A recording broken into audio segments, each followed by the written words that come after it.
And now, an Envision Financial podcast with Luke Smith on Canberra's 2CC.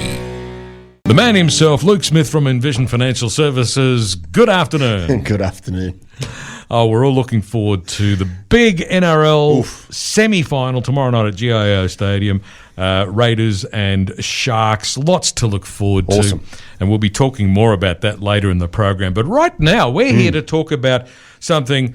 Well, I guess it's a little bit more serious in some respects. What is a testamentary trust, and why might you need it or want it in your will? Yeah, look, great segue. We're going to talk about this because more and more people are coming in with either really old documents, no documents, and nothing in place in relation to their estate planning, which I think is massively understated in relation to the importance of having various parts of your estate planning set up. And most people understand, okay, I've got assets outside of super and my will directs them where I want them to go when I'm no longer here. And a testamentary trust is a wonderfully powerful vehicle that is available through a well-written will. And what does it primarily do? It creates a structure that would own anything that you can own personally, and it provides a couple of very important key benefits to your children. So most people come into my office and they go, I say to them, have you got a will? And they go, yes. Okay, and what does it say? I die, she gets it, she dies, I get it, and it goes to the kids. And then I say something like, what about the asset protection for your children from partners, creditors, third parties? Oh, that'd be great. Okay, so do you have a testamentary trust in your will? What's that? So I don't know if the questions being asked by some solicitors are not of a nature that gets the key objectives of the individual out in a meeting. But I know if I ask the client, do you want to understand how you can protect assets for the next generation? 100% of the time the answer is, yes, please tell me more.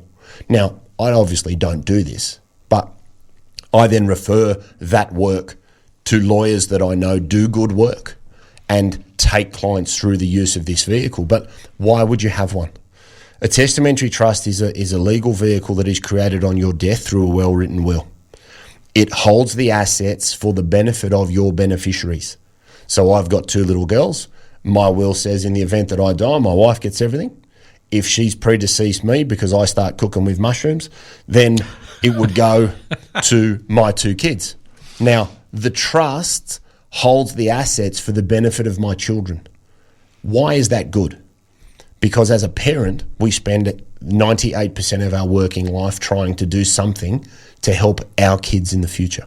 So you spend your entire life working super hard and amassing assets and building super and building assets and companies and trusts and investment properties and shares and ETFs and whatever else you do.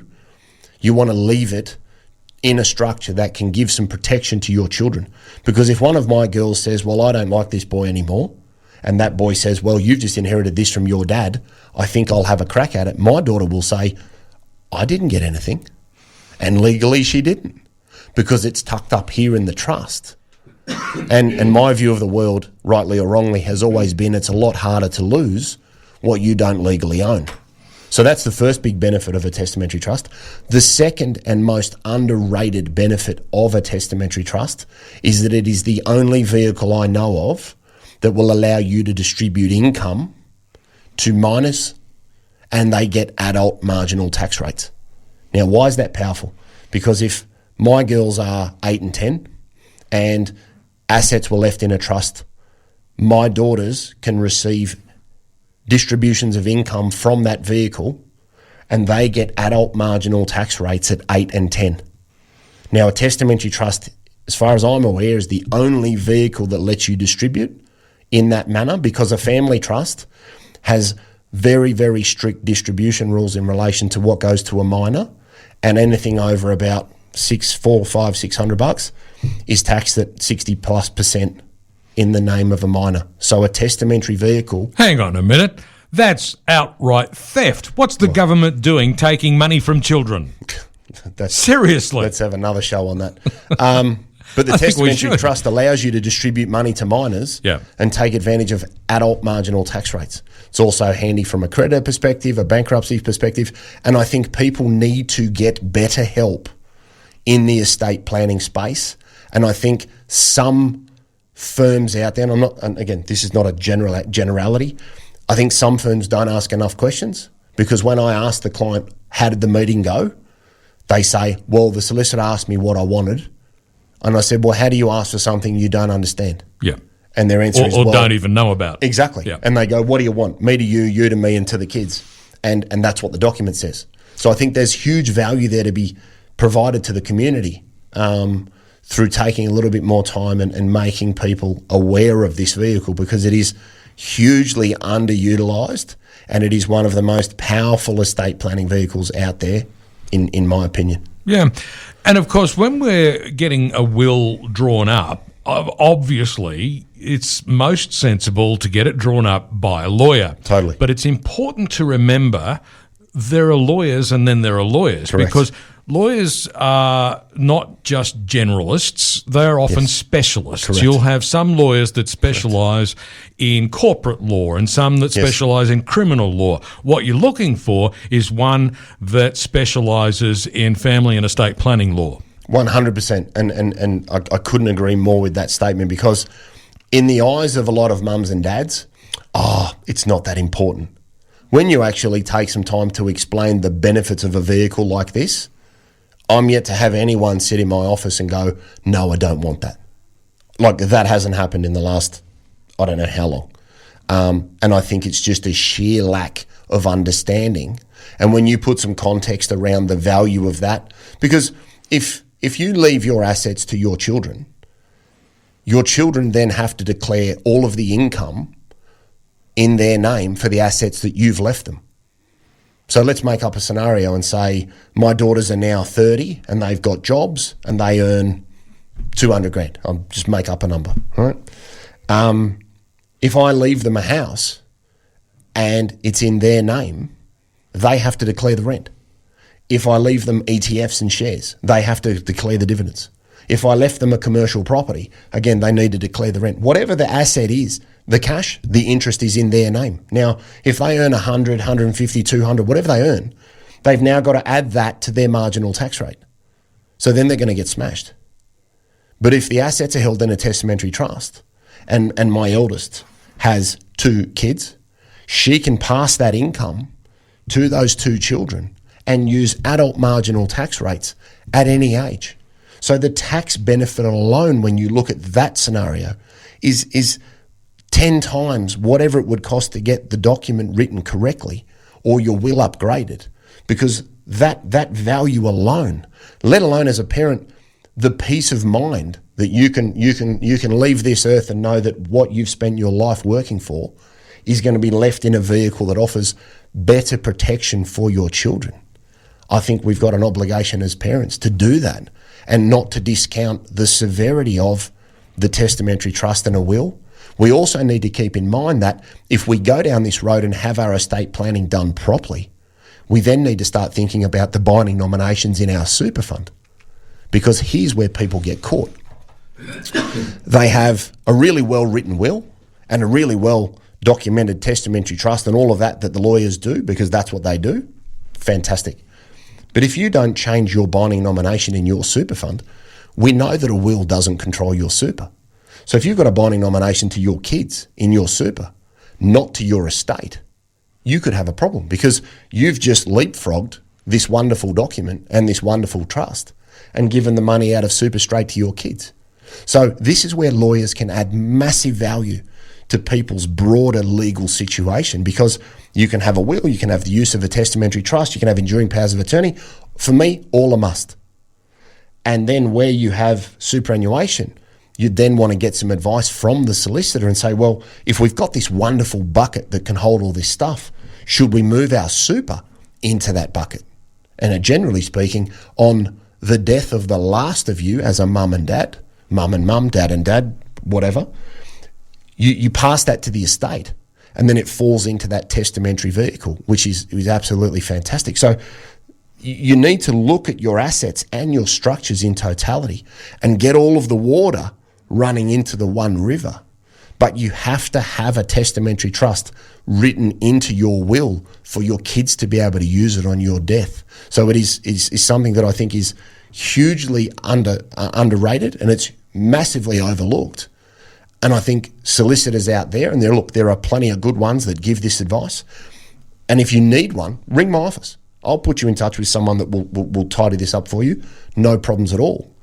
But I think better questions needed to be asked in some situations, and some time taken to explain the use of this vehicle, because I see loads of people every week in my office and they just scratch their head when I raise it, which says nobody's told them about it. So we're just trying to increase that awareness today so that you can think about what you have and then take the necessary steps to improve what you do for your children and the next generation. On 2CC, it's about 10 to 5. Luke Smith from Envision Financial is with me in the studio today. We're talking about what is a testamentary trust and why might it be a good idea to have. Yes. So I guess we need to recap a little bit and consider what are the key things to remember. Yeah, look, so firstly, understand what you want to do. If you've sat down with your partner or you as an individual know what you want to try and achieve, going into an appointment with a solicitor with some clear direction is obviously helpful. Get some professional help. Like, you're not going to do this at a post office. Don't write it down on a piece of paper, because any good solicitor will tear it apart anyway. Think about using a testamentary trust to protect assets for your kids. From third parties, from creditors, from bankruptcy, from a raft of different things, but primarily have the peace of mind that it's in a vehicle that can hold the assets for a very, very long time. And if you really want to pull the strings after you're not here, you can sit down with the lawyer and put all sorts of stipulations in there about what can come out, how it can be used, what can be taken, so you can control the asset and provide some protection. If your kids are lunatics, then tell them they can't have it till they're 40, or tell them they can only have the income, not the capital. There's all this sort of stuff that you can draft into these documents. Well, that raises an issue that I've often thought about, is that if people are planning for the unfortunate eventuality where they pass away while their kids are still young, you understand a lot of people think, well, put the money into trust until they're old enough to manage it themselves. But it doesn't have to be 18 or 21. No. You can actually apply the same thing for adult children as well. 100%. Yeah, you've got the ability to stipulate whatever works for you and your family, and you can put a trustee in there to give your kids assistance, or to help manage the money, or to protect them from a third party, or stop them being lent on from an ex or an ex's partner or something, where if it's in their name, they may cave and do something, where you've got just a greater level of protection. But for me, the ability to distribute money from the asset base to minor children, and you think about it now for those listening who have kids, and you think about your parents. You probably got a job, you're earning great money, you inherit stuff and go, oh, now I'm going to pay more tax on that earnings. How good would it be if I could pass that income to my kids, because they're 16 and 17 and still at school, or they're at uni, or they're working part-time, or they're doing a PhD. So don't just think about the benefit of it going down generationally. Think about what would be a benefit for you now at 50, 55, 60, and if your parents died and left you stuff, does that blow your tax up? Well, this would be a great vehicle to have a conversation with your mum and dad and say, hey, have you got one of these? Because as much as I want you to be here, if you're not, I don't want you to blow my tax position up, because you then would be able to use your own children to minimise your tax. So think about this generationally, both down and up, because it affects everybody. But protect your assets, control your income, have a trustee with some assistance, protect yourself from bankruptcy and creditors, and have the peace of mind that you've taken the necessary steps. Because what are we talking about? Like, it's not important. It's only everything you have on the planet. All right? When you put that context around it, it's kind of a big deal. And lastly, make sure your superannuation is directed in the right way, either to the beneficiary that works for your situation, or to the estate on your death, so that it then falls into the super gets moved into the estate, and then the will is able to control the estate and get the money into the trust. Because you've only spent your whole life working to amass these assets. Why leave them to chance when you're finished? But I want people to know about this vehicle because it's hugely underutilised when they come in and sit down and tell me what they have in place. So, Luke, where can listeners get more information? So, office number 6260-4749. envisionfinancial.com.au on the internet. That's Envision with an E. We've got the podcast, The Strategy Stacker. Luke Talks Money on iTunes and Spotify. We've got Envision Financial Canberra on the YouTube channel. And there's a chapter in the book on testamentary trusts, smart money strategy, your ultimate guide to financial planning. I'm pretty sure it's on page 322, but don't hold me to it. All right then, Luke Smith, thanks very much for dropping in. See you next week. Luke Smith from Envision Financial back again next Friday afternoon at the same time, straight after the 4:30 news update.